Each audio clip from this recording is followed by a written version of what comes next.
जुर्म की दुनिया में आज बात होगी कातिल मोहब्बत की। मोहब्बत जब परवान चढ़ती है तो अक्सर मिसालें बना देती है, मगर वही मोहब्बत रंजिश का रूप ले तो क्या होगा।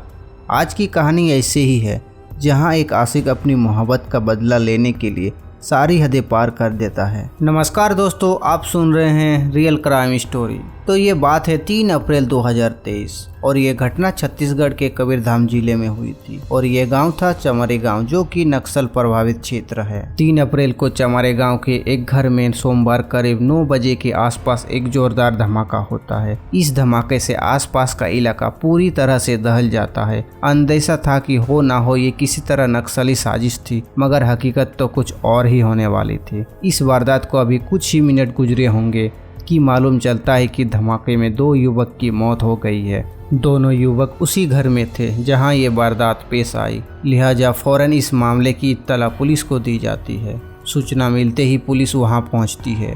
पुलिस गौर करती है कि धमाका इस कदर था कि घर के परकच्चे उड़ गए। ईंटों के टूटी दीवारों के बीच दफन 2 लाश बरामद की जाती है और उन 2 लाशों को फॉरेंसिक लैब रवाना किया जाता है। इसी बीच पुलिस जब मौके वारदात को परखती है तो पता चलता है कि दरअसल वारदात की वजह घर में ही कहीं कैद थी। लिहाजा पहला अंदेशा गैस सिलेंडर फटने का था, मगर जल्द ही असल वजह का भी खुलासा हो जाता है। पुलिस को ये समझ नहीं आ रहा था कि धमाका घर के अंदर से ही तो हुआ है, लेकिन कैसे। जाँच के बाद पता चलता है कि धमाका घर पर ही मौजूद एक होम थिएटर से हुआ था, मगर पुलिस एक पल के लिए सोच में पड़ जाती है कि आखिर ये कैसे मुमकिन है। लेकिन बाद में पता चलता है कि इस नए होम थिएटर में दरअसल बारूद भरा गया था, जो पुलिस के मुताबिक किसी न किसी का साजिश का हिस्सा था, जो 2 युवकों की मौत के साथ अपना अंजाम हासिल कर चुका था। लेकिन यहाँ एक सवाल था कि आखिर इस खौफनाक साजिश को अंजाम तक पहुँचाने वाला शख्स कौन था। पुलिस परिवारों से पूछताछ करती है तो मालूम चलता है कि दरअसल घटना में मरने वाले दोनों युवक असल में सगे भाई थे, जिसमें से एक की शादी 2 दिन पहले यानी कि 1 अप्रैल को ही हुई थी। शादी में ये होम थिएटर लड़की वालों के घर से चमारी गांव पहुंचा था। पुलिस जब इससे जुड़ी तहकीकात जानने के लिए लड़की वालों के घर पहुंचती है और लड़की वालों से पूछताछ करती है तो वो होम थिएटर मिलने की बात से साफ तौर पर इनकार कर देते हैं।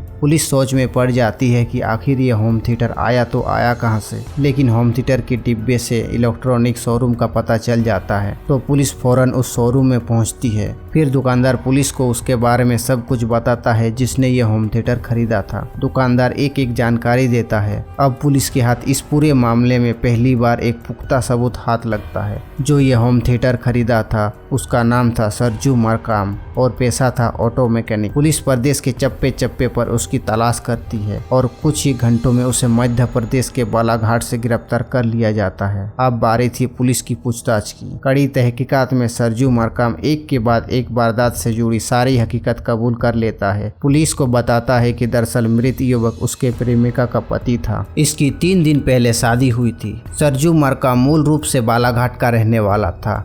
एक लड़की से प्यार करता था, लेकिन दोनों के बीच में किसी बात को लेकर विवाद हो गया। बातचीत बंद हो गया। उसके बाद उसकी प्रेमिका की शादी तय हो जाती है और एक दिन आता है जब उसकी शादी हो जाती है। ऐसे में सरजू मरकाम बदला लेने की ठानी। उसने पुलिस को बताया कि वो साल 2005 में मध्य प्रदेश के खदान में काम करता था, जहां से उसने आधा किलो अमोनियम नाइट्रेट चुरा कर लाया था। जब उसने लड़की और उसके पति से बदला लेने की ठानी तो होम थिएटर को बम बनाने के लिए अमोनियम नाइट्रेट, पेट्रोल और सुतली का इस्तेमाल किया।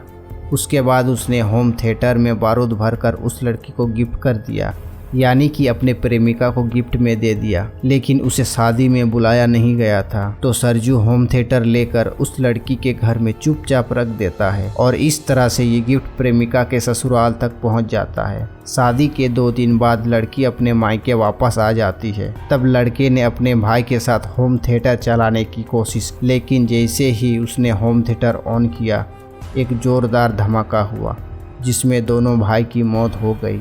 अब पुलिस के सामने आरोपी सरजू मरकाम का काला चिट्ठा था। ऐसे में फौरन पुलिस उसे गिरफ्तार कर लेती है। तो दोस्तों, ये थी कहानी मोहब्बत और इंतकाम की। अब मिलते हैं एक नए क्राइम स्टोरी में। तब तक के लिए धन्यवाद।